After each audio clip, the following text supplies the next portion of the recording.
வணக்கம் நண்பர்களே, முக்கிய செய்திகளை இந்த பதிவில் பார்க்க போகிறோம். பாஜக ஒரு புகைப்படத்தை ஷேர் பண்ணியிருக்காங்க. அந்த புகைப்படத்தில் யாரெல்லாம் தெரியுமா இருக்கிறது? பினராயி விஜயன், மமதா பானர்ஜி, ஸ்டாலின், சித்தராமையா, இந்த 4 பேரும் ஒன்றாக நிற்கக்கூடிய புகைப்படம். எப்போ எடுத்ததுன்னு தெரியல.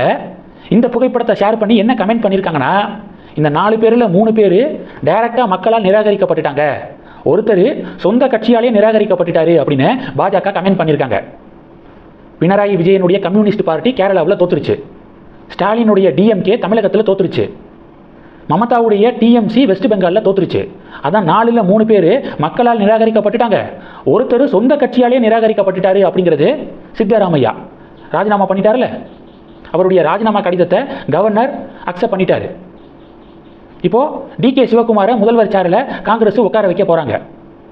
இதை தான் விமர்சிக்கக்கூடிய வகையில் பாஜக கமெண்ட் பண்ணியிருக்காங்க. அதில் அந்த 3 பேரில் பினராயி விஜயனாவது போட்டியிட்ட தொகுதியில் ஜெயிச்சு எம்எல்ஏ ஆகிட்டாரு. ஆனால் எம்கே ஸ்டாலினும் மமதா பானர்ஜியும் எம்எல்ஏ கூட ஆகலை, போட்டியிட்ட தொகுதியிலே தோல்வி அடைஞ்சிட்டாங்க.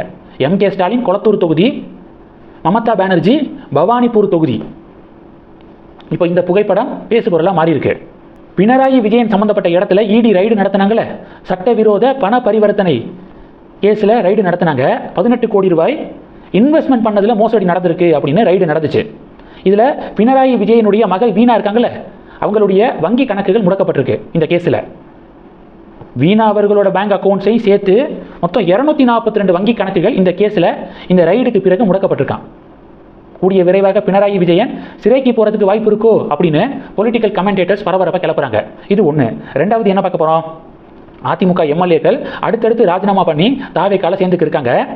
இப்போ எஸ்பி வேலுமணியுடைய பேட்ச் நாங்கள் ஒன்று சேர்ந்துட்டோம், அதிமுகவில் பிளவெல்லாம் கிடையாது அப்படின்னு இபிஎஸ்ஸை சந்திச்சார்.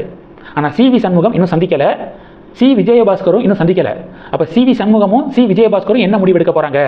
அவங்களும் எம்எல்ஏ பதவியை ராஜினாமா பண்ணி தாவேக்கால சேர போகிறாங்களா அப்படின்னு ஒரு சஸ்பென்ஸ் நீடிச்சுக்கு இருக்கு. நேற்று சிவி சண்முகம் மயிலம் தொகுதி வாக்காளர்களுக்கு நன்றி தெரிவிக்கக்கூடிய நிகழ்ச்சியை நடத்தியிருக்காரு. இன்னைக்கு விஜயபாஸ்கர் என்ன சொல்லியிருக்காருன்னா, இன்னைக்கும் நாளைக்கும் விராலிமலை தொகுதி மக்களுக்கு நன்றி தெரிவிக்க போகிறேன், நன்றி தெரிவித்து விட்டு செய்தியாளர்களை சந்திக்கிறேன் அப்படின்னு விஜயபாஸ்கர் சொல்லியிருக்காரு. நன்றி சொல்லிட்டு பதவியை ராஜினாமா பண்ணிடுவாங்க போல, தாவேக்கால சேர்ந்துருவாங்க போல.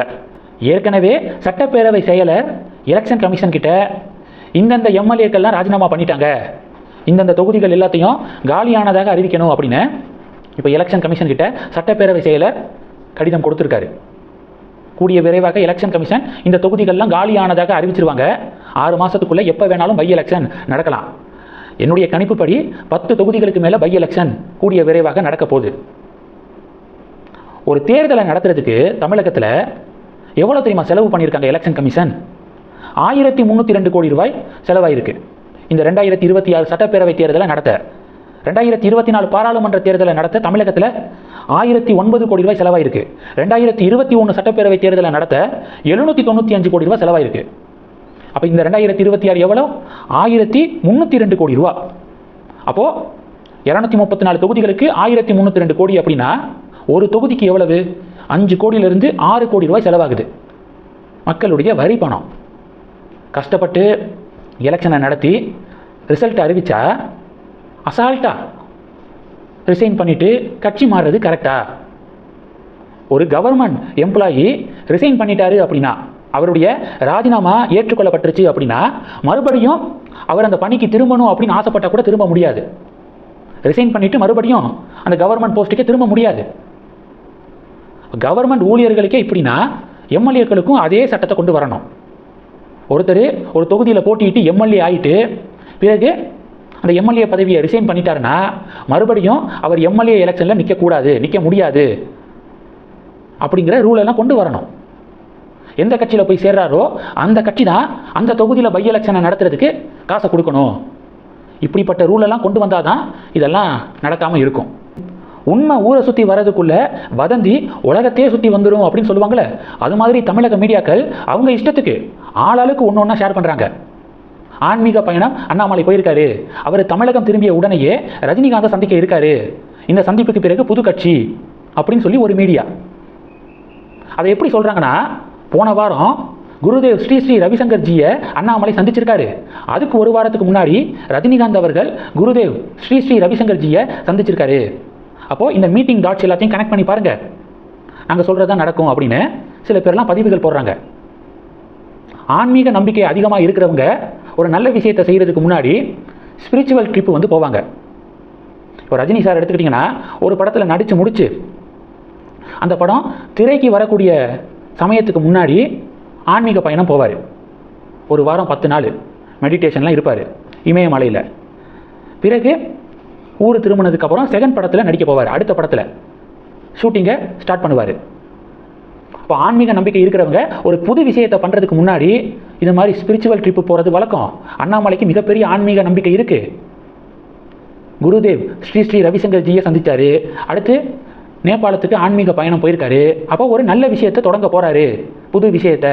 அதுக்காக தான் இந்த திடீர் ஆன்மீக பயணம் அப்படின்னு எழுதுகிறாங்க. பாஜக மாநில தலைவராக அண்ணாமலை இருந்தபோதே அவர் இமயமலைக்கு ஆன்மீக பயணம் போயிருக்காரு. அதனால் இந்த ஆன்மீக பயணத்தை வச்சு முடிச்சு போட முடியாது. இது மாதிரி பல தியரிஸ் வந்து ஓடிக்கிருக்கு. இது எல்லாத்துக்கும் ஃபுல் ஸ்டாப் வைக்கணும்னா அண்ணாமலை அண்ணன் தான் பேசணும். அவர் தமிழகம் திரும்பிய உடனேயே டெஃபினட்டாக ப்ரெஸ் மீட் கொடுத்து அவருடைய நிலைப்பாட்டை அவர் சொல்லுவார் அப்படின்னு எதிர்பார்க்கப்படுது. இப்போ தமிழக பாஜக தொண்டர்கள் இருக்காங்களே, அவங்க என்ன நினைக்கிறாங்கன்னா, அண்ணாமலையை விட்டால் தமிழக பாஜகவுக்கு ஒரு ஸ்ட்ராங்கான லீடர் இனி எந்த ஜென்மத்துக்கும் கிடைக்க போகிறது கிடையாது. மோடி ஒருத்தர் தானே, அது மாதிரி அண்ணாமலை ஒருவர் தான். அவருடைய இடத்தை யாராலையும் ரீப்ளேஸ் பண்ண முடியாது. யார் பாஜக மாநில தலைவராக வந்தாலும் அண்ணாமலை கிரியேட் பண்ண இம்பேக்டை கிரியேட் பண்ணவே முடியாதுங்க. அதனால தானே பாஜக தொண்டர்கள் அண்ணாமலையை விட்டு கொடுக்கவே மாட்டோம் அப்படின்னு சொல்கிறாங்க. அண்ணாமலைக்காக எப்போதுமே பக்கபலமாக நிற்கிறாங்க. அப்போது அவர் தனியாக ஒரு கட்சி ஆரம்பிச்சிட்டாருன்னா தமிழக பாஜகவுடைய எதிர்காலமே இல்லாமல் போயிடும். ஸோ இந்த ஒரு தயக்கம் சில பாஜக தொண்டர்களுக்கு இருக்குது. அவர் பிஜேபியில் தான் இருக்கணும் அண்ணன் அப்படிங்கிறதுல ரொம்ப திட்டவட்டமாக இருக்காங்க ஒரு சில பேர். ஒரு சில பேர் பார்த்தீங்கன்னா, அண்ணன் தனி கட்சி ஆரம்பித்தாலும் பாஜக செய்ய வேண்டிய வேலையை தானே செய்ய போகிறாரு. தேசியம் தெய்வீகம் இதை தானே ஸ்ட்ராங் படுத்த போகிறாரு. அப்போது அவர் தனி கட்சி ஆரம்பிக்கிறதுல தப்பு இல்லை அப்படின்னும் ஒரு சில பீப்புள் வந்து சொல்கிறாங்க பிஜேபியிலேயே. உங்களுடைய ஆப்ஷன் என்ன? அண்ணாமலையானே தனி கட்சி ஆரம்பித்தாலும் வெல்கம் பண்ணுவோன்னு சொல்கிறீங்களா, இல்லை பிஜேபியில் தான் இருக்கணும் அப்படின்னு நினைக்கிறீங்களா? மறக்காமல் கமெண்ட் பண்ணுங்கள். தொடர்ந்து கணக்கில் இருங்க. அடுத்தடுத்து நிறையா பதிவுகளை பார்க்க போகிறோம். பாஜக மேலிடத்துக்கு ஒரு ரெக்வஸ்ட் என்னென்னா, காலம் தாழ்த்திடாதீங்க. சின்ன பிள்ளை கூட தெரியுது, பாஜகவை மீட்கணும்னா தமிழகத்தில் அண்ணாமலை தான் வழி அப்படிங்கிறது தெரியுது. பிறகு எதுக்காக இவ்வளவு யோசிச்சுக்கிருக்கீங்க?